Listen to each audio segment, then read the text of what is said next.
All right, today I've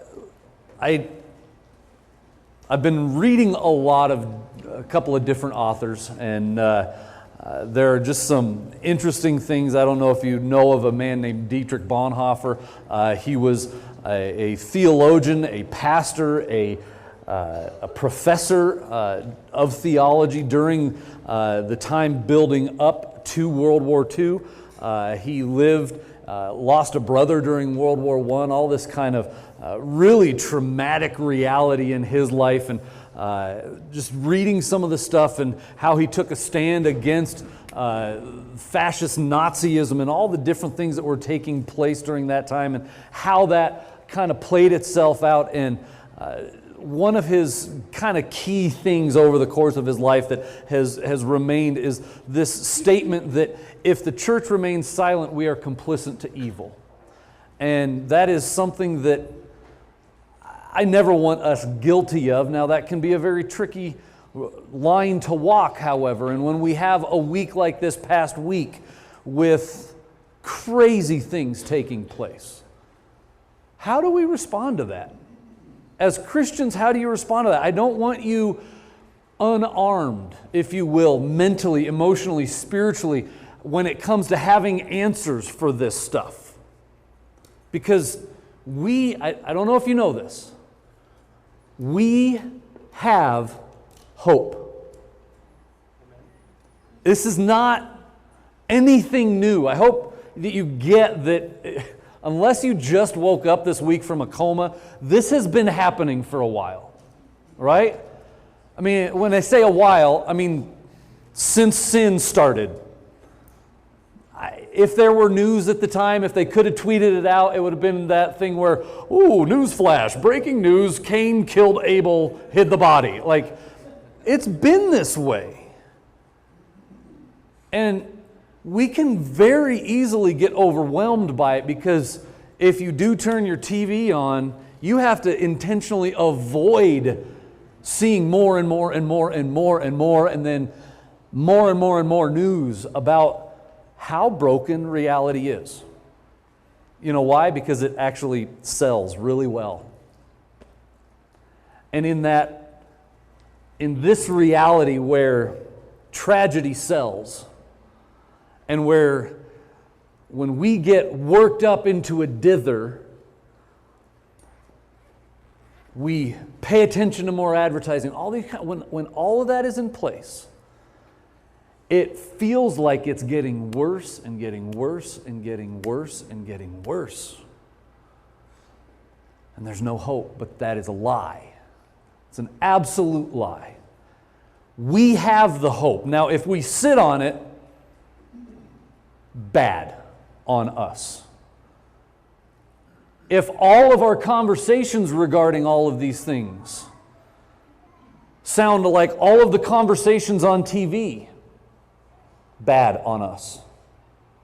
We have done a disservice to our Lord and Savior Jesus Christ, who died to give us hope in the midst of this kind of stuff. And so today we're going to look back. A few months ago we went through James, but I could not get away from it. So we're going to be back in James chapter 4, verses 1 through 12.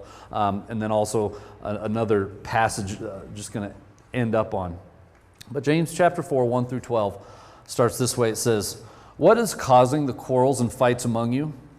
Don't they come from the evil desires at war within you? You want what you don't have, so you scheme and kill to get it. You are jealous of what others have, but you can't get it, so you fight and wage war to take it away from them. Yet you don't have what you want because you don't ask God for it. And even when you ask, you don't get it because your motives are all wrong. You want only what will give you pleasure. You adulterers, don't you realize that friendship with the world makes you an enemy of God? I say it again, if you want to be a friend of the world, you make yourself an enemy of God." I love James. I've said this 100 times before. If you have missed it, let me say it again. I love James. James does not mince words. James speaks directly. He's not speaking to the world here. Okay? He's speaking to Christians. He's speaking to followers of Jesus Christ, of which you are some. And so he's speaking to us in a lot of ways. Now, this letter was not written specifically to us here at my church in Sarita, but the reality is we can take some of these things and say, God, apply this rightly to my life. Help me see where these things are true in my life. Am I an adulterer in that I have given my life and my love to you, but I've also given my life and my love to the world? We are the bride of Christ. We're the church. If we have given ourselves 100% to Jesus Christ, excellent. But if we've given ourselves to Him, but we've also given ourselves to the world, we're adulterers. What does it look like to give ourselves to God, but also try to give ourselves to the world? It looks like this. It looks like worry. It looks like fear. Why? Because that's us looking at the world and allowing it to have more effect on our life than looking at our groom, Jesus Christ, and allowing His reality to dictate our reality. You know how many times I've been worried in the presence of God? 0. You know how many times I have fear, and I'm not talking about the righteous kind of fear we're supposed to have for God, but a fear like, oh, what if it doesn't work out? You know how many times I've had that kind of fear in the presence of God? 0. And when we live in the presence of God, we should be free from that old life of fear and worry and angst. Jesus talks so much about this. If we are as caught up in all of the fear. Now, should we be actively seeking how to respond well? Absolutely. Should we be actively seeking solutions for the problems that the world has? Absolutely. We are the only ones that will come up with good answers on it. That's a fact. How many good answers has the world come up with so far? Well, based on how it's working, not a lot. And so, in this process, what does this look like for us? We can't even really ask that question until we've answered this first question of, am I living an adulterous life before Jesus that I say I'm 100% His, but really I'm at least 50% the world's? That my worry truly dictates reality. If that's my life, I don't need to be concerned about trying to come up with solutions for the world's problems. I need to get before God and deal with the problems that are inside of me. Step 1. But the reality is this. We have this natural, and when I say natural, I mean sinful, tendency. It is easy, it is natural for us as humans when something like what has happened this last week, when officers get shot, when citizens get shot, it's the easiest thing in the world for us to pick a side. I mean, it's nature. It's default. It's duh. Well, yeah. And when we pick a side, guess which side you will always pick? The side you've always been on. Why? It's called pathology. The way you think is the way you will think. What? You mean I think in a pattern? Yes, you think in a pattern. If you don't believe that, then let's sit down and talk for 39 seconds. I'll show you how you think in patterns. But we do. We have these ideas of what is right and what is wrong.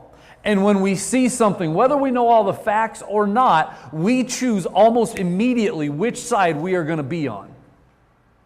It's the easiest thing in the world to do. It's the most natural thing in the world to do. And when we pick a position, you know what we do with that position? Usually we defend it. Once we've decided which side of an issue we're going to be on, then we start defending it so that we can justify why I think this way. I mean, how stupid would I be if I didn't have real reasons for thinking the way that I think? So, as a logical human, now that I've chosen to think this way, now I'm going to build all of my defenses around that position. Again, very natural, very human. And once we've defended a position, then we kind of start to defend with action. We defend our actions. We defend the actions of others. If we've chosen to pick one side or the other, we choose to defend not only our position, but then the actions, maybe of myself, but potentially of other people as well. If you doubt me, just hop on Facebook for a little bit. Okay? Everybody's got an opinion, and they're defending that opinion. They're defending the actions of this group or of that group. Call me a liar. But before you do that, think for a little bit and see if I'm actually lying about that. I don't think I am. These are observations I'm making here. These are observations I'm making from a scriptural point of view that this is very natural for us, sinfully. But there's a different thing that God has called us to. Let's keep reading in verse 5. What do you think the scriptures mean when they say that the Spirit God has placed within us is filled with strife? But He gives us even more grace to stand against such evil desires. And the scriptures say, God opposes the proud, but favors the humble. So if the natural response is to defend a position,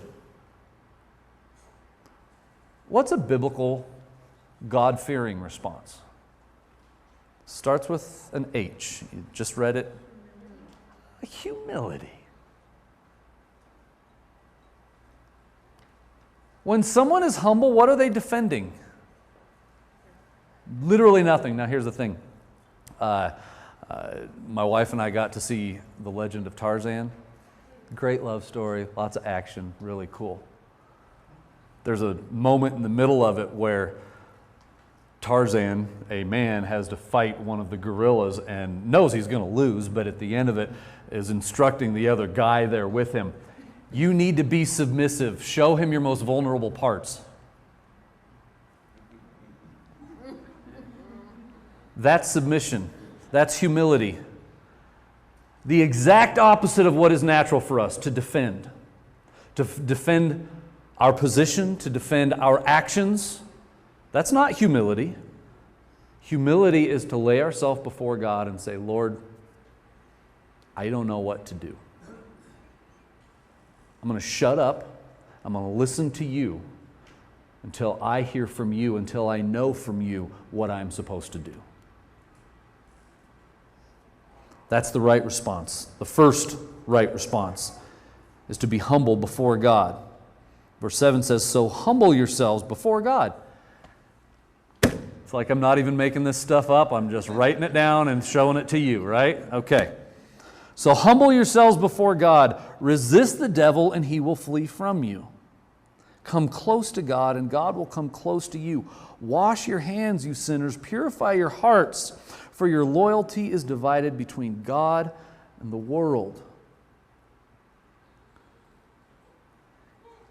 See, the second thing in this response that we need to have as Christians is that we are to take our response to God. God, is what I want to say what you want me to say? My instinct is to pick this side and defend it. God, is that what you want? Have you taken your response about this week to God? Now, I challenge you with this, that just prior, we just read through this, said, ask God what you want. But when you ask God and you don't get what you want, it's because you have asked selfishly. Are you asking selfishly? Are you willing to own that in yourself? That God, this is my position. This is where I fall on it. Is this where you fall on it? If your position is any different than mine, Lord, I will humble myself and get rid of my position and I will take yours. As a church, we do not have the right to just go after our own opinion. We don't. We have the right to pursue God's opinion, absolutely. We have the responsibility to go after that. But as God's family, we need to be serious about saying, Lord, is my response your response? Is God's heart broken? Absolutely. Absolutely. But God's heart did not just break this week. Did you know that? God's heart has been broken for our sin since sin happened first. And He already had in place the plan of how to fix it. His plan was not to defend a position. His plan was to humble Himself and go and be with us. We miss the power of presence. I really think so. It is so easy to live on our phones. It's so easy to get the whole world through a little screen. And so we miss personal interaction. And God could have sent a text on salvation. Kind of did. We've been studying it ever since. But that's not all He sent. He came Himself. One of the things that I know more than anything else as a pastor is my absolute uselessness personally when it comes to people who are going through true suffering. You know how many really good words I've ever spoken to somebody in suffering? Same answer as before, 0. But when I go and be with them, it's not my power, it's nothing that I do, it's the fact that I want to bring God with me, and when God is with me and God is there, God does something and He just wants us to engage with each other, so much so that He modeled it for us. That when things were so broken, Jesus didn't just send instruction, He came Himself. I would venture to you that the best thing that we can do for this world when things go completely crazy like they are is to just engage with people in relationship. Because if you're engaging with people in relationship, hopefully, as a Christian, you are bringing God with you into that relationship. You know how much you and I can do to solve the world's problems? Nothing. It's a good thing God didn't ask us to solve the world's problems. It's kind of like He did that Himself. And then has invited us into this amazingly beautiful relationship with Him where we can have peace. In the midst of the chaos of this world, we can have peace. But it's not a peace that we should just hold on to tightly ourselves. It's a peace we should be giving away. How do we give peace away? By being in the presence of those who don't have it. By going into that situation. It amazes me on a regular basis to see there are people that bring peace and there are people that bring chaos. You know some of them. You know people that bring chaos into situations that didn't need it. But you also know people that bring peace. My dad is a guy that brings peace everywhere he goes. When he walks in a room, it's like, it's all right. Pastor John's here. It's going to be good. It's one of the gifts that God has given him, but it's not just this thing that from birth only he has had. It's the fact that he brings God with him. Do you bring God with you? You don't have to be a 6'4" pastor to bring God with you. I'm not 6'4", I was talking about my dad just now, okay? You just have to have a relationship with Jesus Christ and be willing to engage with people where they're at. Now, recall back to last week if you were here. Are we to correct those people? Who was here? Good. No. Okay, good. The 2 of you were here. That's excellent. What are we to do? We are to be with them. We are to love them. We are to show them what God has done in our life. But the right response is be humble before God, take our response to God, and let's keep reading verse 9. Let there be tears for what you have done. Tears for what other people have done? Is that what it just said? No, for what you have done. What is this? This is starting at a right place with God. Am I actually broken for the world around me because of my own issues and what I have done? How can I properly love someone else unless I have learned to love from God? If I have taken all of my garbage to God and actually really process that with Him, not just like, oh, Jesus, sorry for all of my sins, love you, okay, we're good. No, really going through and saying, Lord, walk me through the moments of my life and bring up every single time that I have wronged you and I have wronged others. I promise God will do that with you if you'll take the time to do that, by the way. And not just flippantly dismiss your faults, but truly be brokenhearted that my sin hasn't just hurt the world around me, hasn't just hurt my family, hasn't just hurt my workplace.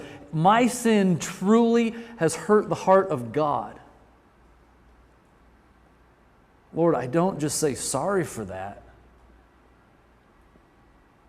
I would do anything in the world to make that right, but I can't do it. What I can do is give my entire life to you because you already made it right.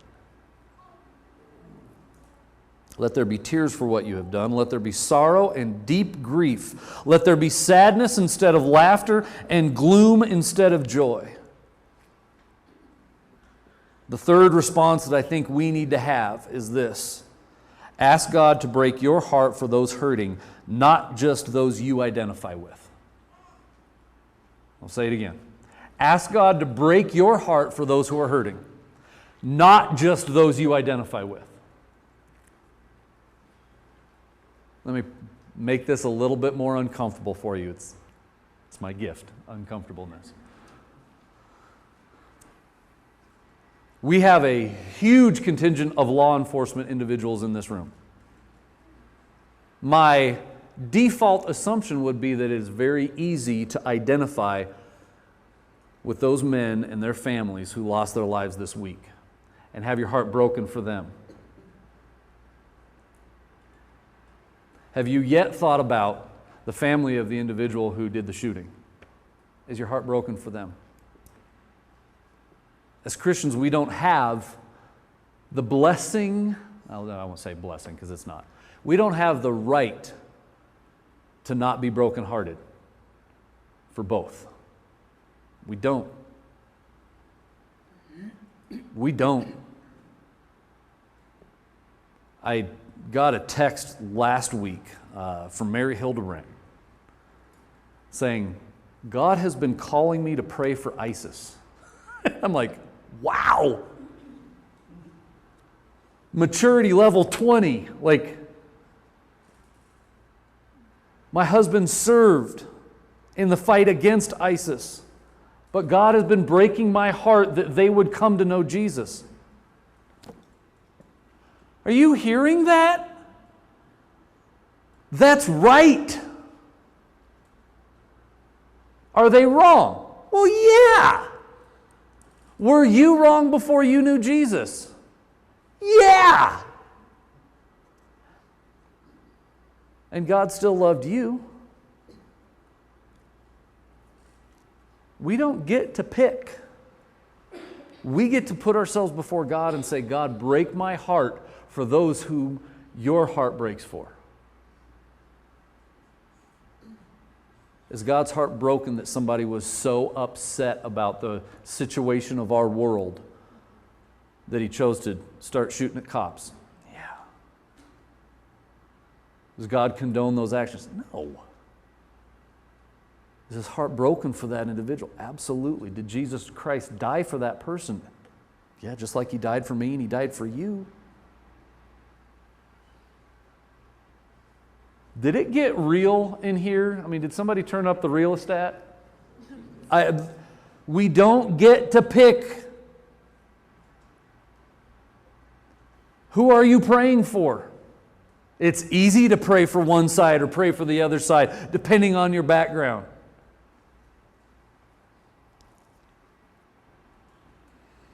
Ask God to break your heart for those hurting, not just those you identify with. Verse 10 says this, humble yourselves before the Lord, and He will lift you up in honor. Don't speak evil against each other, dear brothers and sisters. And so the fourth thing is this. Grow up and take responsibility for causes and solutions. Humble yourselves before the Lord, and He will lift you up. Don't speak evil against each other, dear brothers and sisters.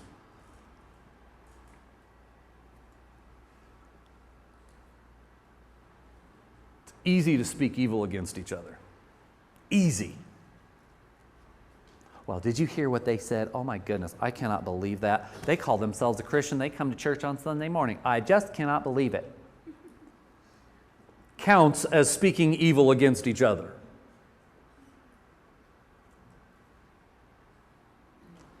We need to grow up spiritually. This is milk still, by the way. It's getting a little chunky. Like spiritual milk growing into meat here. You need to be feeding yourselves. I need to be feeding myself. We as a church need to be growing up spiritually to be able to take responsibility for our failures individually, to be able to take responsibility for our failures as a country. Because here's the thing. If it weren't a problem, there wouldn't be a problem. But guess what? There's still issues in our country. What? Are we going to ignore that and say it's just one group of people's problem? Or are we going to say, what are we as Christians going to do to address this? Are we going to get out and march? Are we going to get out and hold a sign? What are we going to do? Are we going to actually just be with people and bring the grace and the peace that comes only through Jesus Christ? I'm going to read Matthew chapter 24, verse 4 through 14. It says this. Jesus told them, don't let anyone mislead you, for many will come in my name claiming I am the Messiah, and they will deceive many. And you will hear of wars and threats of war, but don't panic. Yes, these things must take place, but the end won't follow immediately. Nations will go to war against nations and kingdom against kingdom. There will be famines and earthquakes in many parts of the world. But all this is only the first of the birth pains, with more to come. Then you'll be arrested and persecuted and killed. You'll be hated all over the world because you are my followers. And many will turn away from me and betray and hate each other. And many false prophets will appear and will deceive many people. Sin will be rampant everywhere, and the love of many will grow cold. But the one who endures to the end will be saved, and the good news about the kingdom will be preached throughout the whole world so that all nations will hear it, and then the end will come. These are Jesus' words. And I love how he brings it back to mission.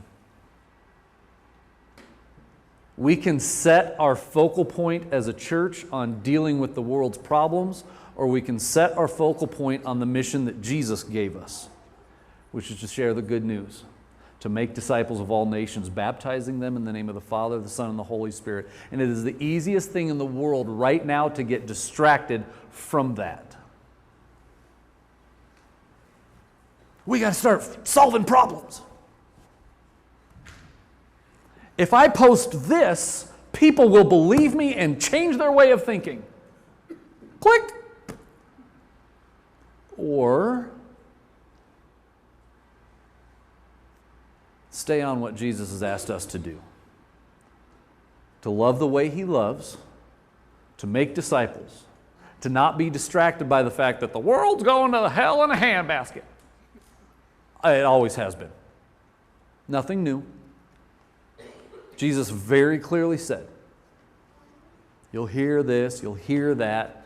It's as if He knew the news stations were coming and said, don't be distracted. Stay on mission. Do the things I've asked you to do. Love the way I love. Share the good news of Jesus Christ. Give the hope that I have given to you. In so doing, we will be the salt and the light that Jesus called us to be. Now, this is a little preface for what's going to be coming, because we're going to be doing a whole series on what it means to be salt and light. We're going to be calling it Savory Bright, because I don't know if you know what the best salty thing in the world is, but to me, it's a good piece of steak. Savory, deliciousness. We should be making the world more delicious with our presence. We should be making the world brighter with our presence. If we look exactly like the world and how we respond to tragedy, we are not making the world more delicious or more bright. But when we bring Jesus Christ into the equation with our presence, we begin to join God in His work of fixing it completely. That's His desire. Let's pray.